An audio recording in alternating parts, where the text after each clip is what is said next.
الحمد لله رب العالمين والعاقبة للمتقين والصلاة والسلام على سيد الأنبياء والمرسلين سيدنا وحبيبنا وقدوتنا محمد بن عبد الله وعلى آله وصحبه أجمعين أما بعد قال تعالى في كتابه المجيد والفرقان الحميد أعوذ بالله من الشيطان الرجيم بسم الله الرحمن الرحيم سيقول السفهاء من الناس ما ولاهم عن قبلتهم التي كانوا عليها قل لله المشرق والمغرب يهدي من يشاء إلى صراط مستقيم. وعن البراء بن عازب رضي الله عنه قال لما قدم رسول الله صلى الله عليه وسلم المدينة صلى نحو بيت المقدس 16 أو 17 شهرا وكان يحب أن يوجه إلى الكعبة فأنزل الله تعالى قد نرى تقلب وجهك في السماء فلنولينك قبلة ترضاها فوجه نحو الكعبة وصلى معه رجل العصر ثم خرج فمر على قوم من الأنصار فقال هو يشهد أنه صلى مع النبي صلى الله عليه وسلم وأنه قد وجه إلى الكعبة فانحرفوا وهم ركوع في صلاة العصر. رواه الإمام البخاري رحمه الله تعالى. صدق اللہ العظیم وصدق رسولہ النبی الکریم. معزز حاضرین گرامی قدر، اس آیت کے بارے میں جیسے کہ میں نے کہا تھا کہ اس آیت میں کئی موضوع جڑے ہوئے ہیں، تو ایک موضوع تو پایہ تکمیل کو پہنچا. اب اس آیت کا دوسرا موضوع، بلکہ اس پورے رکوع کا موضوع ہے، اس آیت شریفہ کا اور اس رکوع کا ایک دوسرا موضوع ہے قبلہ. قبلہ کسے کہتے ہیں؟ بڑی قاف جو قبر کے لیے لکھی جاتی ہے، قاف با لام اور گول تا.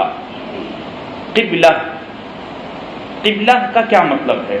ہم کہتے ہیں نماز میں قبلہ رخ ہونا ضروری ہے، رکن ہے، شرط ہے.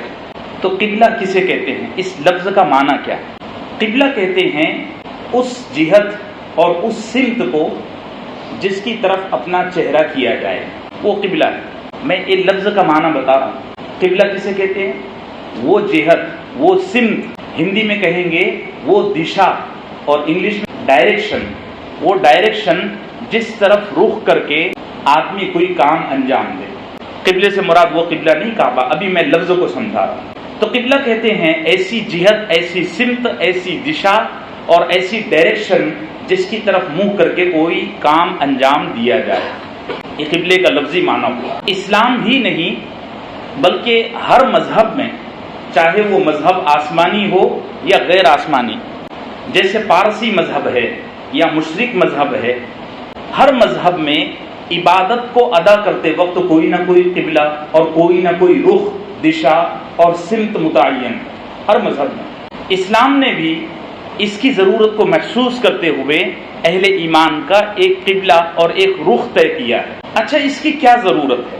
ایک طرف تو ہم یہ کہتے ہیں کہ اللہ ہر جگہ موجود ہے، اللہ جہت، سمت، دشا اور ڈائریکشن سے پاک ہے. قرآن بھی کہتا ہے اینما تولو فثم وجہ اللہ، جدھر منہ موڑو گے ادھر اللہ کو پاؤ گے. جب اللہ ہر طرف ہے تو نمازوں میں ایک ہی طرف رخ کر کے نماز پڑھنے کا حکم کیوں دیا گیا؟ اس کی کیا ضرورت ہے؟ کیا لاجک ہے؟ کہیے کیا فلسفہ ہے؟ یہ بھی کہہ سکتے ہیں. سب سے پہلے میں قبلے کی ایک دشا طے کرنے کا اور فکس کرنے کا جو شریعت نے حکم دیا ہے اس کی ضرورت کو واضح کر دیتا ہوں. دیکھیے، اگر غور کیا جائے تو آپ کو بخوبی اندازہ ہوگا کہ اجتماعی نظام، یعنی ایک ساتھ جب کوئی کام کیا جائے تو اجتماعی نظام کی خوبصورتی، تزئین، اس کو ذرا محسوس کرنے کے لیے، امیجن کرنے کے لیے میں ایک مثال دوں. ابھی ہم جمعے کی نماز پڑھیں گے انشاءاللہ. کتنا عجیب فیل ہوگا، پہلی صف والے میری طرف، دوسری صف والے ادھر، تیسری صف والے ادھر، چوتھی صف والے ادھر. اگر اس طرح نماز ادا کریں تو کتنا تماشا ہو جائے گا. ہم گاڑیوں میں منزل کی طرف سفر کرتے ہیں تو سارے کے سارے لوگ ایک ہی راستے کو اختیار کر رہے ہوتے ہیں، ادھر ہی چل رہے ہوتے ہیں۔ اجتماعی کام میں جب بھی کوئی کام کیا جائے گا تو اس میں چہروں کا، جسموں کا، حتیٰ کہ دل دماغ کا بھی رخ، جہت اور سمت ایک ہونا یہ خوبصورتی کہلاتا ہے۔ اور حدیث میں ہے ان اللہ جمیل یحب الجمال، اللہ خود بھی خوبصورت ہے اور خوبصورتی کو پسند کرتا ہے۔ بات واضح ہو رہی ہے میرے لیے؟ تو اللہ نے اہل ایمان کو ایک نیک کام اور ایک فرض عمل کی ادائیگی کے واسطے ایک جہت اور ایک ڈائریکشن دے دی کہ جب بھی تم نماز ادا کرو نا تو اس طرف رخ کر لینا، ایک بات۔ دوسری بات یہ بڑی اہم ہے، ہر مذہب میں عبادت صرف ایک وقتی عمل ہے، اس سے کچھ سیکھ، اس سے کچھ سبق، اس سے کچھ لیسن نہیں دیا جاتا۔ ہمارے یہاں بھی عبادت کا اصل مقصد یہی ہے کہ اللہ راضی ہو جائے، لیکن ہمارے رب نے، چونکہ اللہ رب ہونے کے ساتھ ساتھ حکیم بھی ہے، حکمت والا ہے، اس کے ہر کام میں، ہر فیصلے میں وزڈم رہتی ہے۔ باتیں واضح ہو رہی؟ اللہ نے عبادت میں اپنی رضا کے ساتھ ساتھ اپنے ماننے والوں کو یہ بھی کہا ہے کہ ان عبادات کے ذریعے تم اپنی دنیا کی زندگی کو بھی سنوارنا سیکھو۔ مثال کے طور پر روزے کا اصل مقصد تو یہ ہے کہ اللہ راضی ہو جائے، اصل مقصد ہے، لیکن روزے کے ذریعے اس دنیا میں ہم ایمان والوں کو یہ سبق سکھایا گیا ہے، یہ درس دیا گیا ہے کہ تم تھوڑی دیر بھوک رہ کر، تھوڑی دیر بھوک برداشت کر کے ان غریبوں اور مفلسوں کے فاقے کو ذرا محسوس کرو کہ کیسے لوگ افریقہ میں رہتے ہوں گے۔ ہمارے یہاں تو اب 7-8 گھنٹے کا روزہ ہوگا، اب تو موسم سرما کی طرف رمضان آ رہے ہیں، اب مشکل سے 9-9.5 گھنٹوں کا روزہ ہوتا ہے۔ آپ افریقی ملکوں میں جا کر دیکھ لو، 4 دن کا وہ لوگ فاقہ کرتے ہیں۔ آج کی یہ صورتحال ہے، تو ان کی غربت کو محسوس کرو تاکہ ان کی ہمدردی اور ان سے تعلق کا جذبہ اور تمہارے دل میں نرمی پیدا ہو، یا یوں کہیے کہ تم کو شکر کا جذبہ ملے کہ اللہ نے ان کو ایسی مشقتوں میں رکھا ہے، اور یہاں یہ حال ہے کہ ہم افطار میں کئی قسم کی ڈشیں ہضم کر جاتے ہیں۔ ایسے ہی آپ دیکھو، زکوٰۃ ادا کرنے کا یہ مقصد نہیں ہے کہ تھوڑا سا مال سال بھرے میں ایک بار بھیٹ چڑھا دو، نہیں، زکوٰۃ کی ادائیگی کا ایک بہت بڑا سیکھ اور سبق یہ ہے کہ ہم اپنے دل سے مال کی محبت کو ختم کریں۔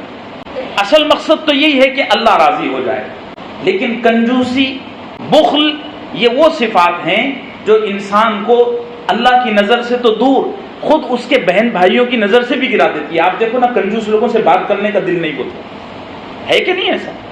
اور وہ حدیث میں آتا ہے، سرکار دو عالم صلی اللہ علیہ وسلم نے فرمایا 3 لوگ ایسے ہیں کہ جن کا اللہ ہر وقت غصہ کرتا ہے، اگر وہ کعبے میں کھڑے رہیں، روضہ رسول میں جا کر کھڑے ہو جائیں، اللہ کو ان کا وہاں بھی غصہ آتا ہے۔ وہ 3 لوگ بتا دوں، ایک بہت زیادہ کھانے والا، دن بھر کھاتے ہی رہتا ہے، ایسے پلان کرتے رہتا ہے یا کھاتے رہتا ہے۔ علماء نے لکھا ہے جو لوگ رات دن گٹکا چباتے ہیں نا، یہ بھی اس میں داخل ہیں، بس ہر وقت چاپ رہے ہیں، اچھا لگتا ہے۔ ایسا آدمی جو ہر وقت کھائے یا کھاتا رہے یا کھانے کا پلان بنائے، یہ آدمی بھی اللہ کی نظر سے گر جاتا ہے۔ الاکول والبخیل دوسرا ہے کنجوس۔ کنجوس آدمی اگر خانے کعبہ میں بھی بیٹھ جائے، وہاں بھی اللہ کو اس کا غصہ آتا ہے کہ دیکھو غریبوں کو مال بانٹتا نہیں ہے اور یہاں آ کے بیٹھا ہوا ہے۔ اور تیسرا ہے متکبر، جو تکبر کرتا ہے، اللہ اس کا ہر حال میں غصہ کرتا ہے، بس اس کی موت جہنم میں داخل کرنے سے رکی ہوئی ہے، جیسے ہی مرا جہنمی ہو گیا۔ اللہ ہم سب کی حفاظت کرنا۔ تو زکوٰۃ بٹوا کر صرف تھوڑا سا مال بھیٹ چڑھا دینا یا تھوڑا سا دان کر دینا یہ مقصد نہیں ہے، مقصد ہے اللہ کی رضا، اور اس کا دنیا میں سیکھ یہ ہے کہ ہم اپنے دل سے مال کی محبت کو ختم کریں، کنجوسی جیسی بدترین صفت ہمارے اندر سے نکل جائے۔ جیسے نماز، جیسے زکوٰۃ، جیسے روزے سے دنیا میں کچھ نہ کچھ سیکھ ملتی ہے، ایسے ہی نماز کے ذریعے بھی بہت ساری سیکھ دینا ہم کو اللہ کا مقصد ہے۔ نماز کی ایک بہت بڑی سیکھ یہ ہے کہ ہم لوگ ہر وقت پاکیزہ رہیں، صاف ستھرے نہیں، پاکیزہ۔ طہارت میں اور صفائی میں فرق ہے۔ طہارت کہتے ہیں اندرونی یعنی روح بھی پاکیزہ رہے، اور صفائی کہتے ہیں صرف جسمانی طور پر پاک رہنا، جسمانی طور پر صاف رہنا۔ نماز کے ذریعے وقت کی پابندی سکھائی گئی ہے۔ اللہ اگر چاہتا تو ہم سے کہتا، کتنے نوجوان آ کر یہ مسئلہ پوچھتے ہیں کہ مولانا ایسا نہیں ہو سکتا 5 ٹائم کی نماز ایک ہی وقت میں پڑھ لیں؟ نہیں، اللہ نے 5 وقتوں کا نماز طے کیا ہے، اور ہر نماز کا وقت قرآن میں بیان کیا ہے کہ عصر کی نماز اس وقت، فجر اس وقت، ظہر اس وقت، عشاء اس وقت۔ کوئی آدمی ساری زندگی نماز پڑھتا رہے لیکن اس کی زندگی میں وقت کی پابندی نہیں آ رہی، تو یہ تو کہا جائے گا کہ وہ نماز پڑھ رہا ہے لیکن نماز کے ذریعے اس کی زندگی میں کوئی چینجز نہیں آ رہا۔ تو نماز کے ذریعے وقت کی پابندی، پاکیزگی، یہ دیکھو نا، صفوں کی درستگی، یہ ساری چیزیں سکھائی گئی، اور ان کا مقصد ہے کہ ایک ایمان والا اللہ کو راضی کرنے کے ساتھ ساتھ دنیا میں بھی انسان بن کر رہے۔ بعض لوگوں کو دیکھو وہ بڑے عبادت گزار ہوتے ہیں لیکن دنیا کی زندگی میں وہ ڈھور جیسے ہوتے ہیں۔ دیکھنا آپ، یہ غور کرنا، معاشرے میں بہت عبادت گزار ہیں لیکن دنیا میں بیوی کے ساتھ کیسا رہنا ہے، بچوں کے ساتھ کیسا رہنا ہے، ماں باپ کے ساتھ، یہ ان کو سلیقہ نہیں ہے۔ تو یہ تو کہا جائے گا کہ یہ عبادت کر رہا ہے لیکن عبادت کے ذریعے دنیا میں جو سیکھ اللہ نے اس کو دی تھی وہ اس سے محروم ہے۔ نماز میں اللہ نے انسانوں کو کیا سکھانا چاہا کہ زندگی میں ڈسپلن آئے، وقت کی پابندی، ایک رخ ہو کر کھڑے ہونا، ایک امام کی، ایک امیر کی اطاعت کرنا۔ دیکھو نا، امام نے اللہ اکبر بولا، آپ نے بھی جھک جانا ہے، امام نے سمیع اللہ لمن حمیدہ بولا، آپ نے کھڑے ہو جانا ہے۔ تو جس کو امیر مان لو اس کی ہر حال میں اطاعت کرو۔ کوئی مقتدی اگر یہ کہے کہ مجھے سجدہ بڑا اچھا لگتا ہے اس لیے آج میں امام صاحب کے اللہ اکبر کہنے پر سجدہ سے سر نہیں اٹھاؤں گا، نہیں حضرت، آپ کی نماز گئی۔ جب آپ امام کی ابتدا میں آ گئے نا تو آپ کو کچھ بھی اچھا لگے، اب آپ کو امام کی اور امیر کی اطاعت کرنا ہے۔ اب آئیے قبلے کی تاریخ اور ہسٹری پر، یہ تو میں نے قبلے کی ضرورت پر کلام کر دیا۔ اب آئیے قبلے کی تاریخ اور ہسٹری پر۔ قرآن و حدیث سے یہ بات بالکل واضح ہے اور یہ کانسیپٹ بالکل کلیئر ہے کہ حضرت سیدنا آدم علیہ السلام سے لے کر حضرت اسحاق علیہ السلام تک تمام نبیوں کا قبلہ خانہ کعبہ تھا جو مکے میں ہے۔ کہاں سے؟ حضرت آدم سے لے کر حضرت اسحاق علیہ السلام تک تمام نبیوں کا قبلہ اور ان کی امتوں کا قبلہ خانہ کعبہ تھا۔ وہ اسی طرف رخ کر کے نماز ادا کرتے تھے اور حج کرنے کے لیے بھی یہیں آتے تھے۔ قرآن کریم میں بالکل واضح ہے 4 پارے میں، ان اول بیت وضع للناس، کلیئر ہے۔ صحیح بخاری میں بھی آپ کو روایتیں مل جائے گی۔ لیکن حضرت اسحاق کے بعد سیدنا یعقوب علیہ السلام کا دور شروع ہوا اور یعقوب علیہ السلام کی نسل کو کہا جاتا ہے بنی اسرائیل۔ ان کے 12 بیٹے، وہی 12 بیٹے آگے چل کے بنی اسرائیل کے قبیلے بنے۔ یہاں سے قبلہ تقسیم ہو گیا۔ ابراہیم کے کتنے بیٹے؟ 2 بیٹے، کون کون؟ اسماعیل اور اسحاق۔ اسماعیل علیہ السلام کو قبلہ ملا خانہ کعبہ، اور اسحاق علیہ السلام اور ان کی نسل کو قبلہ ملا، یعنی بنی اسرائیل کو قبلہ ملا بیت المقدس۔ یہ جہاں ابھی معرکہ چل رہا ہے، اللہ فتح نصیب فرمائے اور شہداء کو بلند مقام نصیب فرمائے، ان کے پسماندگان کو صبر جمیل عطا فرمائے۔ اسحاق علیہ السلام اور یعقوب یعنی بنی اسرائیل کو اور ان کی انبیاء کو قبلہ ملا بیت المقدس، اور بنو اسماعیل کو یعنی اہل عرب کو سرکار دو عالم صلی اللہ علیہ وسلم کے جو جد امجد گزرے ہیں ان کو قبلہ مل گیا خانہ کعبہ۔ یہاں قبلہ تقسیم ہو گیا۔ ایک بات تو یہ ہے، دوسری بات یہ ہے، اور اس کو بھی بڑے علماء اور محدثین نے نقل کیا ہے، اس لیے میں اس کو اگنور نہیں کر سکتا ہوں، بیان کر دینا ضروری سمجھتا ہوں۔ کہیں ایسا نہ ہو کہ میں یہاں ایک ہی بات کہوں اور تم کتابوں میں کچھ دوسرا پڑھو یا کچھ دوسرا سنو تو کنفیوز ہو جاؤ۔ دوسری بات یہ کہی گئی ہے کہ نہیں، بنی اسرائیل کا بھی قبلہ خانہ کعبہ ہی تھا، اور یہ کہنے والوں نے بھی اپنے ثبوت پیش کیے ہیں۔ ظاہر سی بات ہے، ایک دعویٰ جب کیا ہے تو اس پر کچھ نہ کچھ دلائل بھی دیے ہوں۔ ایک رائے تو کیا ہے کہ بنی اسرائیل کا قبلہ بیت المقدس تھا۔ اب دوسری رائے میں نقل کر رہا ہوں علماء اور محدثین کی، وہ یہ ہے کہ بنی اسرائیل کا بھی قبلہ خانہ کعبہ ہی تھا۔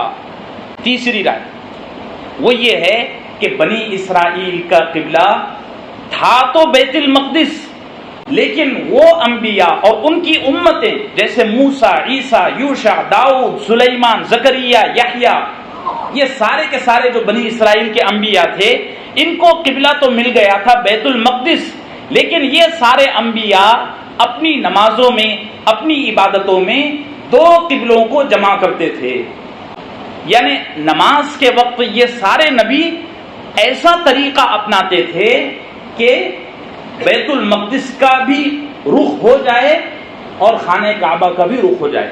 وہ 37 ایکڑ کی جو زمین ہے فلسطین میں، جس کا گزشتہ 7-8 ہفتوں میں سارا تعارف بتا چکا ہوں، یہ سارا کا سارا بیت المقدس ہے.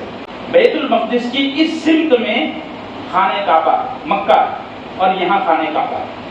اللہ ہم کو لے جائے، کہو آمین.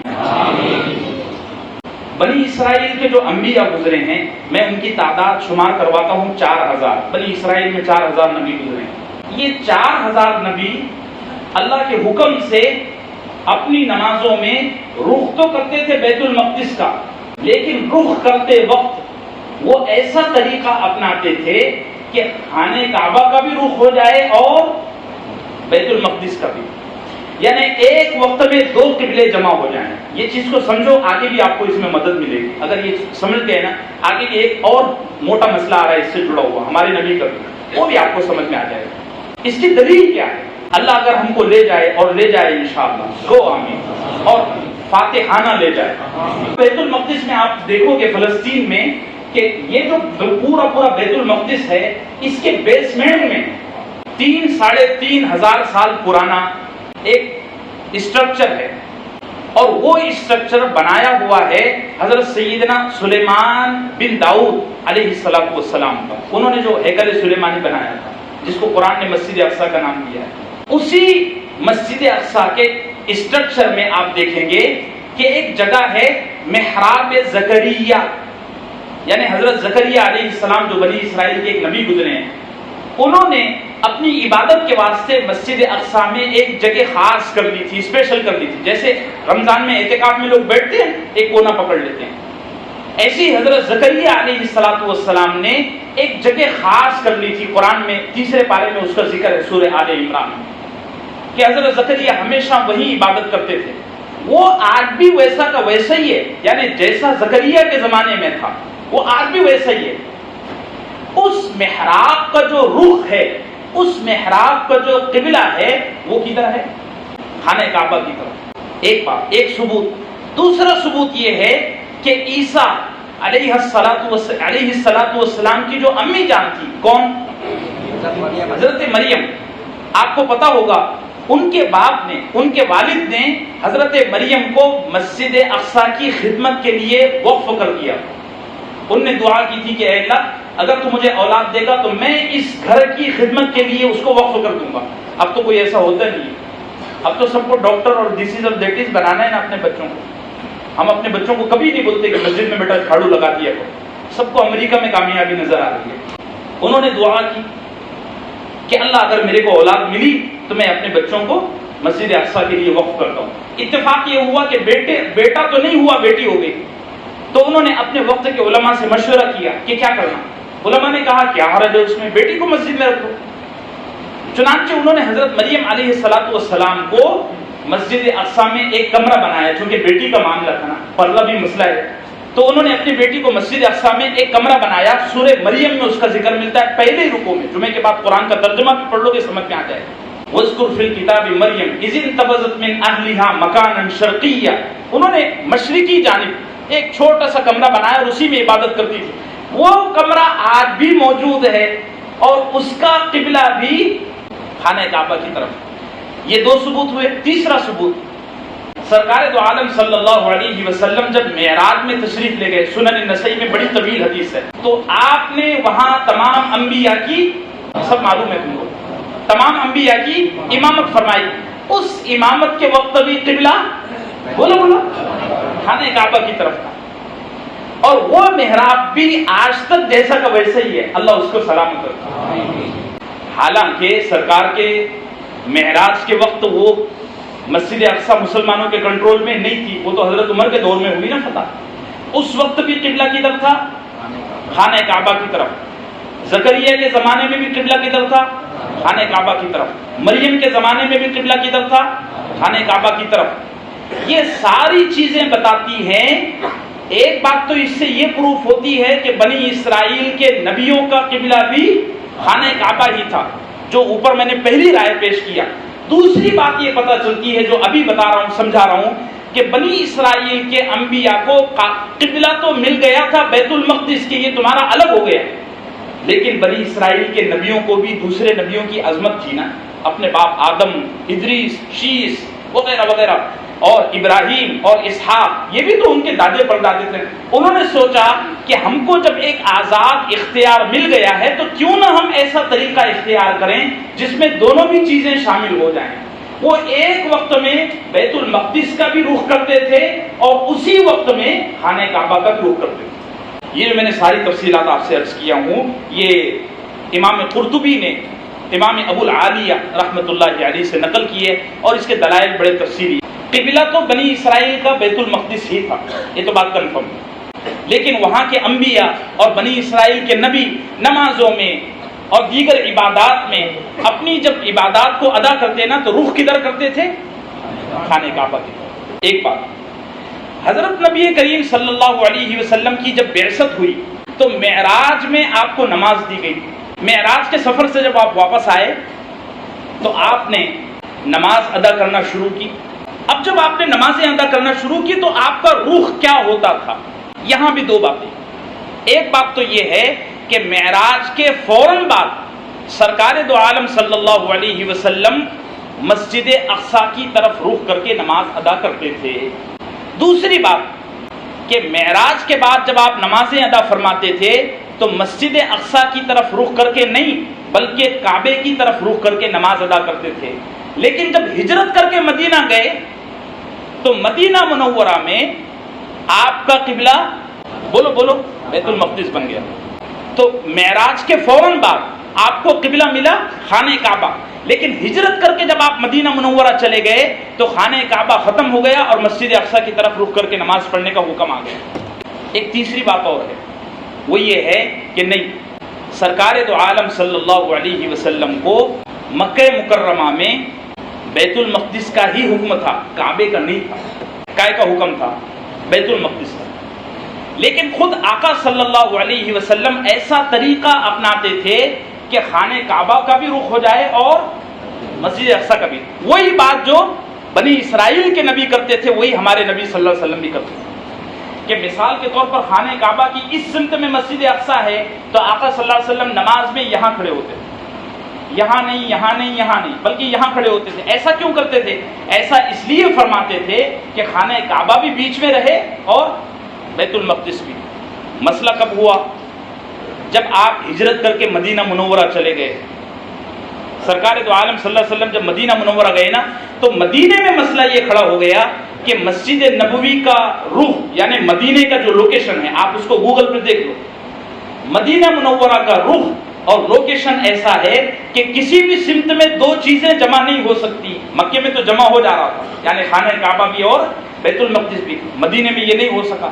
مدینہ دونوں کے بیچ میں آ رہا تھا۔ اگر ایسا کرتے ہیں تو بیت المقدس ادھر رہتا ہے اور خانہ کعبہ ادھر رہتا ہے، اور اگر ایسا کھڑے رہتے ہیں تو دونوں میں سے ایک پیٹ کے پیچھے ہو جاتا ہے۔ تو اب سرکار دو عالم صلی اللہ علیہ وسلم نے اپنے رب سے دعا مانگی کہ اے اللہ اب تو معاملہ بڑا نازک ہو گیا۔ تو اللہ نے فرمایا اب تم، یعنی کب بولو؟ مدینے میں ہجرت کے بعد، اب تم اپنی نمازوں میں رخ کرو گے مسجد اقصی کا۔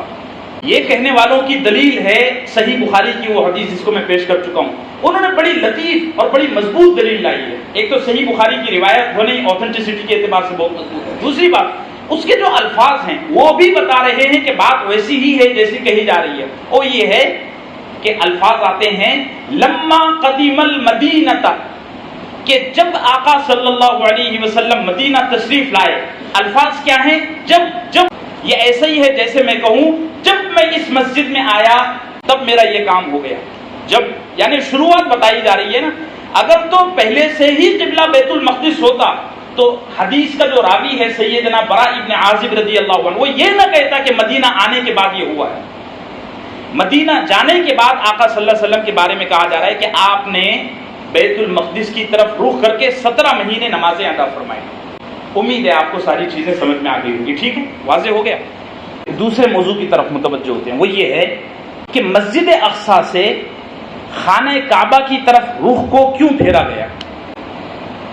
جب مسجد اقصی بھی قبلہ ہے، قبلہ تھا، اور اللہ ہر جگہ موجود ہے، تو رہنے دیا جاتا ہے ایک ہی جگہ۔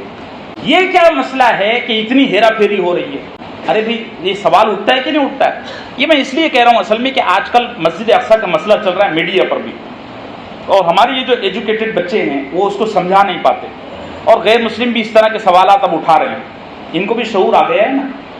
تو جب مسجد اقصی ہی قبلہ تھی تو پھر پھیر کر خانہ کعبہ کی طرف کیوں؟ کیا ضرورت تھی؟ بڑی پیاری باتیں علماء نے کہی ہیں، ذرا توجہ کے ساتھ سننا، آپ کے عشق رسول میں اور ایمان میں انشاءاللہ اضافہ ہوگا۔ ایک بات، اللہ کی چاہت ہے کہ میرا نبی راضی رہے۔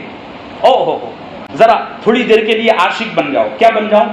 عاشق بن۔ ہاں، عشق حقیقی کی بات کر رہا ہوں، کہیں گلی محلے میں مت گھومنا۔ نوجوانوں، اللہ کی چاہت ہے کہ میرا نبی راضی رہے، اور یہ بات کلیئر ہے۔ وَلَسَوْفَ يُعْتِيكَ رَبُّكَ فَتَرْضَىٰ، اللہ کہتا ہے اے نبی میں تجھے اتنا دوں گا، اتنا نوازوں گا کہ تو خوش ہو جائے گا۔ اللہ چاہتا ہے کہ نبی راضی رہے۔ ہجرت کر کے آقا جب مدینہ منورہ گئے، آگے وہ آیت آئی رہی ہے، تو آقا صلی اللہ علیہ وسلم اپنی نمازوں کے دوران بار بار آسمان کی طرف دیکھتے تھے، بار بار آسمان کی طرف دیکھتے تھے۔ صحابہ نے پوچھا ایسا کیوں کرتے ہیں؟ آپ فرماتے کہ میری یہ چاہت ہے کہ ہمارا قبلہ وہی ہو جائے جو آدم سے ابراہیم تک کا تھا۔ اللہ کیا چاہتا ہے کہ بولو نا، نبی راضی رہے، نبی خوش ہو جائے، اور نبی قائم خوش ہے خانہ کعبہ کی طرف رخ کر کے نماز ادا کرنے میں۔ بس اللہ نے اپنی پسند کو اپنے نبی کی پسند پر، اپنی چاہت کو اپنی نبی کی چاہت کی طرف موڑ دیا کہ میں تو یہ چاہتا ہوں کہ جیسا تھا ویسا ہی رہے، لیکن اے نبی تو خانہ کعبہ کو قبلے کی طور پر دیکھنا چاہتا ہے، فَوَلِّ وَجْهَكَ شَطْرَ الْمَسْجِدِ الْحَرَامِ، موڑ دے ادھر منہ چل، میں اسی میں راضی ہوں جس میں تو راضی ہے۔ ایک بات۔ دوسری بات، مسجد اقصی کے مقابلے میں خانہ کعبہ کا مقام و مرتبہ، خانہ کعبہ کا شرف، خانہ کعبہ کی عظمت اور خانہ کعبہ کی امپورٹنس بہت زیادہ ہے۔ میں بتا چکا ہوں، ہر نبی حج کرنے کے لیے مکہ آتا تھا۔ آدم علیہ السلام جنت سے اترے، سب سے پہلے کون سا گھر بنایا؟ بولو نا یار، غفلت سے نہیں، خانہ کعبہ بنایا۔ تو مسجد اقصی کے مقابلے میں خانہ کعبہ کی عزت اور خانہ کعبہ کا مقام و مرتبہ بہت بلند تھا۔ خانہ کعبہ میں ایک نماز کا ثواب 1,00,000 نمازوں کے برابر ہے، وہاں مسجد اقصی میں 1,000 کے برابر ہے۔ تو شرف اس کا زیادہ ہے۔ اللہ نے یہ چاہا کہ تم بھی زیادہ شرف والی چیز کی طرف منہ موڑ دو، کیونکہ عزت والے لوگ ہیں نا، آخری نبی ہے نا۔ ایک بڑی پیاری بات، کعبۃ اللہ دنیا کے بالکل بیچ میں ہے، سینٹر میں۔ آپ دیکھ لو، یہ خانہ کعبہ کا ایک جیولوجسٹ معجزہ ہے، اس کو جیولوجسٹ بھی تسلیم کرتے ہیں، امریکہ والے بھی مانتے ہیں۔ جیولوجسٹ کہتے ہیں کہ خانہ کعبہ کا یہ معجزہ ہے، یہ کمال ہے کہ خانہ کعبہ دنیا کی چاروں سمت میں بالکل بیچ میں ہے، وسط میں ہے۔ اللہ نے اس امت کو وسط والی چال پر چلنے کا حکم دیا اور یہ کہا کہ دیکھنا کسی معاملے میں بے اعتدالی مت کرنا، جیسے بنی اسرائیل غلو کے شکار ہو گئے تھے۔ بنی اسرائیل میں ایک طبقہ وہ تھا جس نے نبیوں کو خدا بنا لیا، بنی اسرائیل میں ایک طبقہ وہ تھا جس نے نبیوں کو کافر تک کہہ دیا، قتل تک کر دیا۔ وہ ساری امتیں جو گزر چکی ہیں ان میں سے کچھ افراد کے، کچھ تفرید کے شکار ہوئے۔ اللہ نے خانہ کعبہ جیسا وسط میں رہنے والا، بیچ میں رہنے والا مقام بطور قبلہ ہم کو دے کر یہ سبق پڑھایا کہ دیکھنا تم بھی ان بیلنس مت ہو جانا، جیسے تمہارا کعبہ بالکل دنیا کے وسط میں ہے ایسے ہی تم بھی بیچ کی چال چلنا۔ بہت سارے لوگ اتنے سخی ہو جاتے ہیں کہ بیوی بچوں کی بھی فکر نہیں۔ بہت سارے لوگ اتنے کنجوس ہو جاتے ہیں کہ ان کے سامنے چمڑیاں ٹوٹ رہی ہیں لیکن وہ دمڑیاں نہیں چھوڑتے۔ یہ دونوں چالیں غلط ہیں، باتیں واضح ہو رہی ہے۔ اور ایک بڑی غضب کی بات، امام راضی پر میرے ماں باپ قربان، انہوں نے ارشاد فرمائی، وہ کہتے ہیں کہ آسمان میں عرش کا اٹھانے والا جو فرشتہ ہے جن کو حاملین عرش کہا جاتا ہے، سورہ زمر میں ان کا تذکرہ ہے۔ حاملین عرش یعنی اللہ کا عرش اٹھانے والے جو فرشتے ہیں ان کا کعبہ عرش ہے، اور آپ سب جانتے ہیں کہ پورا کا پورا عرش نور سے بنا ہوا ہے. کیسے؟ نور سے. اس کے نیچے درجے کے جو فرشتے ہیں جن کو برارہ کہا جاتا ہے، برارہ، ان کا جو قبلہ ہے وہ کرسی ہے. عرش حاملین عرش والوں کے واسطے، برارہ کے واسطے کرسی. یہ جو کرسی ہے نا، کرسی، یہ کرسی موتیوں کی بنی ہوئی ہے. اس سے نیچے درجے کے جو فرشتے ہیں ان کا نام ہے سفرہ. سفرہ قرآن کریم میں ان کا نام ملتا ہے، مع السفرۃ الکرام البررہ، صحیح بخاری میں بھی حدیث ملتی ہے. سفرہ جو فرشتے ہیں ان کا قبلہ بیت معمور ہے، اور یہ سارا کا سارا جو قبلہ ہے یہ یاقوت کا بنا ہوا ہے. حاملین عرش فرشتوں کا قبلہ کیا ہے؟ عرش ہے. وہ کائے کا بنا ہوا ہے؟ نور کا. اس کے نیچے والے جو برارہ ہیں ان کا قبلہ کیا ہے؟ کرسی. وہ کائے کا بنا ہوا ہے؟ موتیوں کا. اس سے نیچے والے جو فرشتے ہیں برارہ، ان کا قبلہ بیت معمور ہے. وہ کائے کا بنا ہوا ہے؟ یاقوت کا. یاقوت کا. اللہ نے اس امت کا قبلہ خانہ کعبہ کو بنایا، اور خانہ کعبہ دنیا کے 5 بڑے پہاڑوں کے پتھروں سے بنایا گیا. بات پسند آئے تو ذرا سبحان اللہ کہنا. بہت زبردست بات کہوں گا، ابھی انتہا پر نہیں پہنچا، ابھی بیچ میں بات چل رہی ہے. یہ جو خانہ کعبہ ہے نا، یہ دنیا کے 5 بڑے پہاڑوں کے پتھروں سے بنایا گیا. اس امت کو پیغام دیا گیا کہ اگر تم سے ایسے بڑے بڑے گناہ ہو جائیں کہ یہ ایک ایک گناہ ان پہاڑوں جیسا ہو، لیکن تم یہاں حج کرنے کے واسطے آ جاؤ گے، اگر حج کے واسطے نہ آ سکے، بہت زیادہ GST لگ جائے، بہت زیادہ تم پر غربت آ جائے، تو اپنے شہر میں بیٹھے بیٹھے اس کا رخ کر کے اللہ سے توبہ کر لینا. ایک ایک گناہ اگر تمہارا اس پہاڑ جتنا بھی رہا نا تو بھی میں معاف کر دوں گا. باتیں واضح ہوئی میرے پیارو؟ تو کعبے کے ذریعے ایک پیغام یہ بھی دینا تھا. ایک اور بڑی اہم بات، خانہ کعبہ یہ واحد مقام ہے، یہ واحد جگہ ہے، یہ واحد گھر ہے جس کو اللہ نے بیتی کہا ہے. کیا کہا ہے؟ بیتی. عربی میں بیت کا معنی آتا ہے گھر. دوسری تمام مسجدوں کو، تمام مقدس مقامات کو اللہ نے بیت اللہ کہا ہے، لیکن خانہ کعبہ کا جب نام آتا ہے نا تو قرآن کیا کہتا ہے؟ وَأَذِّن فِي النَّاسِ بِالْحَجِّ يَأْتُوكَ رِجَالًا. وہاں بھی بیتی کا لفظ ہے، پہلے پارے میں ہم پڑھ کے آئے ہیں وَطَهِّرْ بَيْتِي. اللہ نے اس گھر کو براہ راست اپنی ذات سے جوڑا ہے. اس سے بھی اس کے مقام و مرتبے کا اندازہ ہوتا ہے.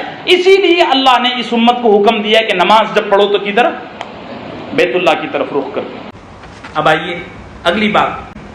ایک سوال کھڑا ہوتا ہے، آپ پوچھو گے مولانا جب خانہ کعبہ اتنا عظیم تھا، اتنا عظمت والا تھا، تو پہلے ہی خانہ کعبہ کو کیوں نہیں بنا دیا گیا قبلہ؟ ارے بھی سوال ہوتا ہے کہ نہیں؟ لاجک سمجھ میں آ رہی کہ نہیں؟ سوال پیدا ہوتا ہے نا. مولانا جب پہلے ہی آپ خانہ کعبہ کی اتنی عظمتیں، اتنی بڑائیاں بیان کر رہے ہو تو بیچ میں مسجد اقصیٰ کو گھسایا کیوں؟ پہلے ہی کہہ دیتے معراج کے رات میں ہی کہ یہی تمہارا قبلہ ہے، اسی طرف رخ کر کے نماز پڑھ لو. کیا ضرورت تھی اتنی بحث بڑھانے کی، جمعے کا پورا دن لے لینے کی؟ ہاں میرے پیاروں، دیکھو میرے بچوں، میرے عزیزوں، اللہ انسان کا خالق ہے، یعنی پیدا کرنے والا ہے. اللہ انسان کا خالق ہے. یہ ساری جو پروڈکٹ بیٹھی ہوئی ہے نا، اس کا مینوفیکچرر کون ہے؟ اللہ ہے. اور مینوفیکچرر یعنی خالق جانتا ہے اپنے پروڈکٹ کے عیب کو. اسی لیے آپ دیکھو گے 1500 کا موبائل بھی خریدو نا، اس میں چھوٹی سی پرچی آتی ہے کہ دیکھو اس کو پانی میں مت ڈوبنے دینا، 2 فٹ اوپر سے نہ گرنے دینا. اللہ بھی انسان کا خالق ہے، اس کے ہر عیب کو جانتا ہے، اور عیب کو جاننے کے ساتھ ساتھ اللہ حکیم بھی ہے. بیماریاں بھی جانتا ہے، علاج بھی جانتا ہے. جب بیماریاں جانتا ہے، علاج جانتا ہے، تو اب بتا بھی دیا. دیکھو میرے عزیزو، اگر بیت المقدس کو قبلہ بنا دیا جاتا صرف اور صرف، تو مدینے کے یہودی اور نصرانی گھمنڈ میں آ جاتے کہ ہاں دیکھو یہ جو نیا نبی آیا ہے محمد صلی اللہ علیہ وسلم، یہ بھی ہمارے قبلے کی طرف رخ کر کے نماز پڑھتا ہے. اور وہ یہ کہتے کہ یہ نئی کوئی چیز نہیں ہے، یہ تو سارا کا سارا ہمارا ہی ہے، سب ہمارا ہی چرا چرا کے لائے ہیں. کہتے کہ نہیں کہتے؟ تکبر میں آ جاتے. اور اگر مکے کے قبلے کو، کعبے کو قبلہ بنا دیا جاتا تو قریش کے سردار گھمنڈ میں آ جاتے کہ محمد کوئی نئی بات نہیں ہے، یہ تو ہمارے باپ دادوں کا بنایا ہوا چبوترا ہے، تم بھی اسی کی طرف سر جھکاتے ہو، کیوں ان کا انکار کرتے ہو؟ اسی کی طرف جھک جاؤ. اللہ نے نہ اس کی رکھی نہ اس کی رکھی. جب تک مکے میں تھے تو حکم دیا کہ رخ کرو کدھر؟ بیت المقدس کی طرف. یہ حکم اس لیے دیا کہ مکے والوں کا غرور ٹوٹے، ان کا تکبر کا سر پھوٹے. اور وہ یہ نہ سوچے کہ محمد کوئی نئی بات نہیں لایا ہے. مکے میں رہتے ہوئے نبی کو حکم کیا ملا؟ بیت المقدس کی طرف رخ کرو. اور جب مدینہ پہنچے نا تو وہاں صرف 17 مہینے کے بعد حکم کیا آ گیا؟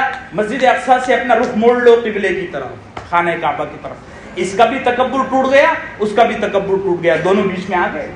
ایک بڑی پیاری بات ہے، قسم خدا کی اگر علم بیچنے کی چیز ہوتی نا تو میں تم کو 1-1 کروڑ روپے میں بھی بات نہ بتاتا.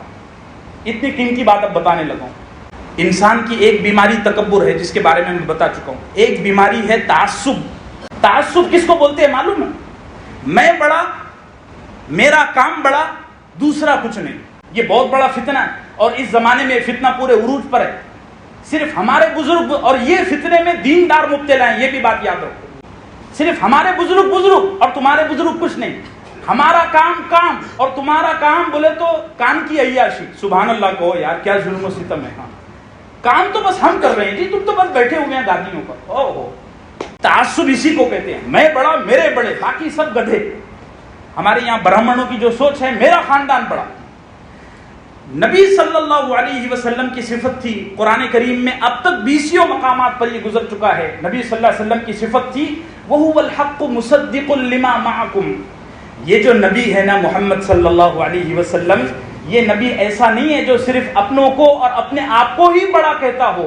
یہ وہ نبی ہے جو تمہارے عیسیٰ اور موسیٰ کو بھی عزت دیتا ہے، تمہارے قبلے کو بھی مقام و مرتبہ دیتا ہے. یہ نہیں کہ میں ہی بڑا اور میرے باپ دادوں کا قبلہ بڑا. نہیں، جیسے میرا قبلہ بڑا ہے ایسے ہی تمہارا بیت المقدس بھی ایک مقام رکھتا ہے. سرکار دو عالم صلی اللہ علیہ وسلم نے فرمایا عیسیٰ اور موسیٰ، داؤد اور سلیمان، زکریا اور یحییٰ، یہ بھی میرے بھائی ہیں، ان کا بھی بڑا مقام و مرتبہ ہے. باتیں سمجھ رہے ہیں؟ اللہ ہم سب کو تعصب سے، تکبر سے، تجنب سے محفوظ رکھے. اللہ ہم سب کو تعصب سے بچائے. آج کل یہ بیماری بہت عام ہے، اور اس بیماری میں دنیا دار نہیں، میں کاروبار والوں کو دیکھتا رہتا ہوں، ان میں یہ بیماری نہیں ہے. یہ چیز دینداروں میں آ گئی ہے. بس ہمارا کام دین کا کام ہے، تمہارا نہیں ہے، تم تو بس بیٹھے ہو. اللہ ہم سب کو تعصب سے محفوظ رکھے، تکبر سے اللہ ہم سب کی حفاظت فرمائے، اور ہر طرح کی جانبداری سے اللہ ہم کو محفوظ رکھے. نبی صلی اللہ علیہ وسلم کو ایک وقت میں 2 قبلوں پر عمل کروا کر امت کی یہ تربیت کی کہ سب کو مقام و مرتبہ دو، سب کو عزت دو، سب کو قبول کرو، سب کو ایکسیپٹ کرنے کا مزاج بناؤ. اسی میں تم بڑے بنو گے. اگر تم یہ کرو گے کہ میں ہی بڑا، میرا کام بڑا، میں ہی کچھ کر رہا ہوں، تو پھر تم سمجھو کچھ نہیں، شیطان بن گئے. شیطان نے بھی تو یہی کیا تھا نا. جب تک اکیلا تھا تب تک بڑا عبادت گزار بنا ہوا تھا، عرش کے سائے میں سجدے میں پڑا رہتا تھا. جہاں آدم علیہ السلام آ گئے تو بس کلیجے میں آگ لگنا شروع ہو گئی. اللہ ہم سب کو محفوظ رکھے. وصلی اللہ وسلم علی نبینا